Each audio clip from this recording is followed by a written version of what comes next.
Hello and अस्सलाम वालेकुम to all the students who are listening to me. आज के इस लेक्चर में बात करेंगे about smooth muscles. Smooth muscles के रिलेटेड जितने भी इंपॉर्टेंट पॉइंट्स हैं वो सब डिस्कस किए जाएंगे। सबसे पहले अगर बात करें, किसी भी क्यूरियस स्टूडेंट के माइंड में ये सवाल जरूर आएगा कि स्मूथ मसल्स को स्मूथ मसल्स क्यों कहा जाता है, why smooth muscles are called smooth muscle. तो इसके पीछे जो वजह है वो ये है कि स्मूथ मसल्स को अगर सिंपल माइक्रोस्कोप के नीचे देखा जाए तो स्मूथ मसल में किसी किस्म के alternate light and dark band नजर नहीं आते। तो there is no light and dark bands viewed in the smooth muscles when observed under the simple microscope।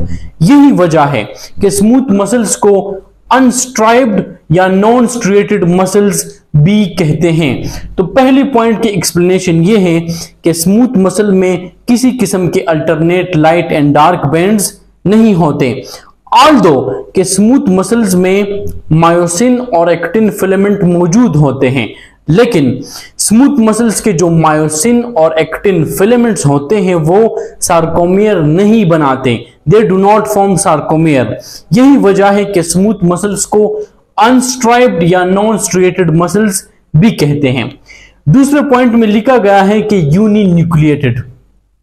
Smooth muscle के हर सेल में एक न्यूक्लियस होता है, तो दे कंटेन वन न्यूक्लियस पर मसल फाइबर। इसके अलावा अगर स्मूथ मसल के शेप की बात करें तो smooth muscles are spindle shaped. अब स्पिंडल शेप का क्या मतलब है, यहां पर आप लोग देखें, this is the spindle shape smooth muscle fibre. Spindle shape का मतलब होता है कि दोनों एंड्स पर ये थिन होता है, दोनों एंड्स पर स्मूथ मसल फाइबर थिन होता है, इसके जो टर्मिनल एंड होते हैं, और बीच में स्मूथ मसल फाइबर होता है थिक, और ये वो एक न्यूक्लियस है जो हर स्मूथ मसल फाइबर में पाया जाता है। इसके अलावा आपको यहां पर ये जो अरेंजमेंट नजर आ रही है, this is because of the actin and myosin filaments. इसके अलावा स्मूथ मसल फाइबर के मेम्ब्रेन में, in the membrane of the smooth muscle fiber there is a pouch like invaginations. क्या स्मूथ मसल फाइबर के मेम्ब्रेन में pouch like invagination मौजूद होती है, इस तरह की शेप की, जिसको कहते हैं caveolae. In the membrane of the smooth muscle fiber there is a pouch like invaginations, जिसको कहते हैं केवियोले, और केवियोले का मेन काम है कैल्शियम को स्टोर करना। तो in the membrane of the smooth muscle fiber there is a pouch like invaminations, जिसको कहते हैं केवियोले, और केवियोले का काम होता है कैल्शियम को स्टोर करना। नेक्स्ट इंपॉर्टेंट पॉइंट है, they are slow in contraction and relaxation. How? देखिए, स्मूथ मसल फाइबर जो है, इससे कैल्शियम की एंट्री प्लस एग्जिट ये बहुत स्लो होता है, ये बहुत स्लो होता है। यही वजह है कि जो स्मूथ मसल फाइबर्स हैं they are slow in both contraction and relaxation. इसके अलावा out of the 3 different types of muscles, cardiac, smooth and skeletal muscle, वो मसल्स जो सबसे ज्यादा स्ट्रेच होते हैं they are the smooth muscles.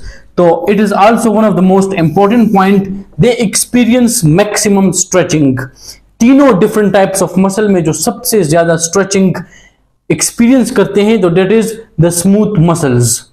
इसके अलावा अगर बात करें स्मूथ मसल्स के लोकेशंस के हवाले से, तो smooth muscles they are mainly found in the visual organs, they form the hollow organs of our human body. यही वजह है कि स्मूथ मसल्स को विजुअल मसल्स भी कहते हैं, they are also called visual muscles.